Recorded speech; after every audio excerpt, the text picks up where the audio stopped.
Everybody, welcome to Bourbons and Bullshit. Big, the boss hog on the numeral 11.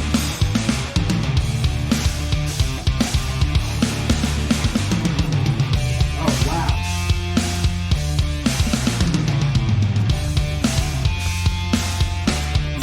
What's up, guys?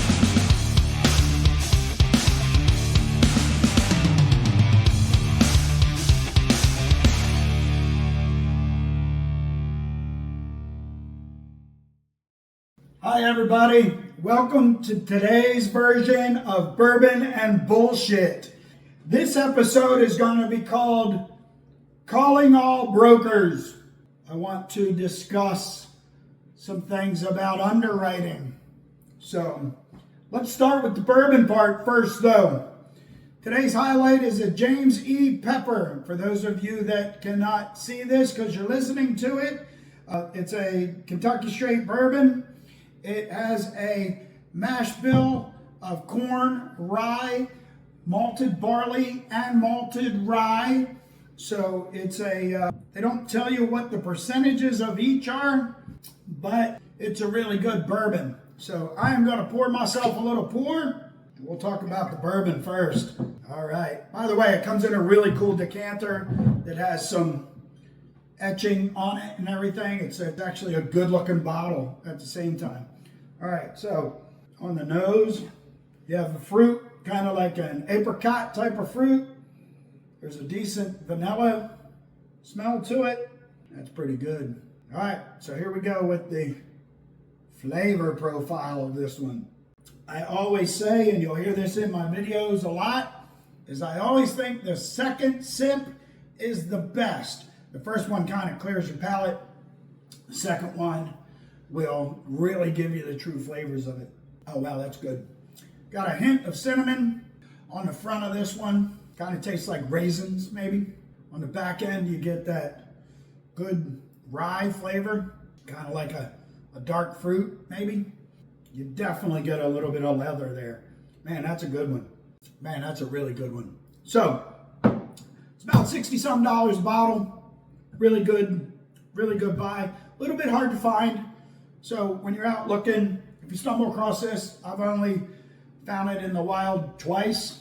First time I tasted it in the wild, kicked myself for not buying it. It was like $64. Was in one of those moods that I want to spend money that day. Second time I found it at Justin's House of Bourbon in Kentucky. Shout out to Justin Sloan. And it was, I think, $64 a bottle. So when I found it the second time after tasting it the first time, I was sold. So go get yourself a bottle. Really good, decent bottle. All right. So here's a conversation about the business part of this. We're going to talk about cap rates. So for those of you that are new to this, a cap rate is what they call a capitalization rate.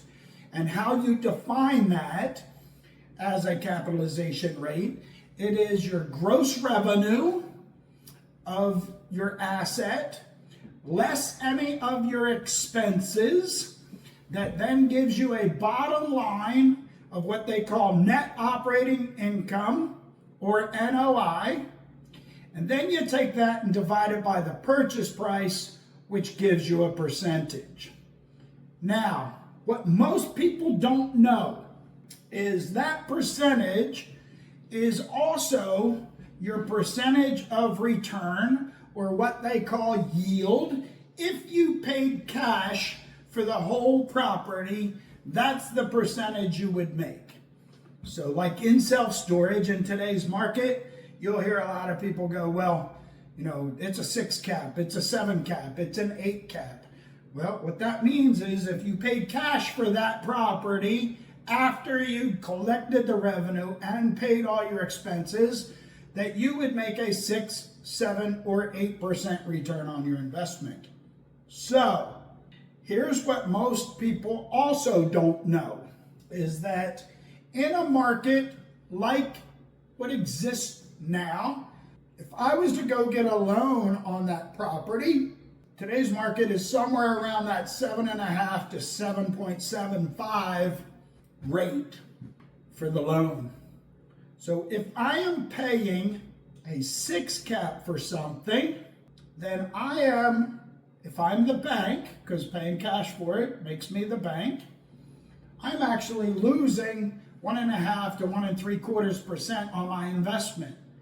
So if you are buying off of cap rates, you want your cap rate based off the cash flow from the expenses to be higher than the interest rates that are right now. So for those brokers out there right now, underwriting, first and foremost, an expense ratio of 30% to revenue, that is not what the industry standard is. The industry standard right now is somewhere between 40 and 43% expenses. So think about it this way. The broker is out there marketing these properties as a 6 cap on a 30% expense ratio when I'm spending 40% on my expenses, which in turn lowers my NOI.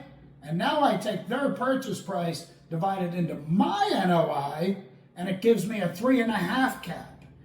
Why would I go buy a property cash for a 3.5 cap or 3.5% return on my money when the interest rates are 7.75? Don't I want to be the bank? So for those of you that are investors out there, do not buy on cap rate. Do not buy on proformas written by other people. Write your own proforma based on your own expenses and make sure that you're buying a property as if you were paying cash for it based on your expenses, and it has to be higher than the interest rates that exist for commercial real estate. If not, you're losing money. So here's the part that I'm doing, is I'm calling bullshit on the prices of self-storage properties in our industry that are out on the market right now based on buying off of cap rates. Because if I'm buying off of cap rates, I want at least an 8% cap rate on my expenses, not on the projected expenses from somebody else that doesn't know how to own and operate a property. No offense to you brokers, but the part that I'm calling bullshit on is talk to seasoned operators and owners and ask them what their percentage of expense is to revenue, and then take that price to market, and I'll bet you can sell a whole bunch of properties. I'll bet you the people that are selling them don't want to sell them for that price. But in the end, you're trying to meet the market, and right now the market on a cap rate based on my expenses should be somewhere around 7.5 or 8%, not these 3, 4s, 5s, 6s that I'm seeing out in the market right now. So thanks for listening to my bullshit, but that's where we're at. That's where the market's at. This is a James E. Pepper, and it's a darn good bourbon. So thanks for tuning in to Bourbon's Bullshit.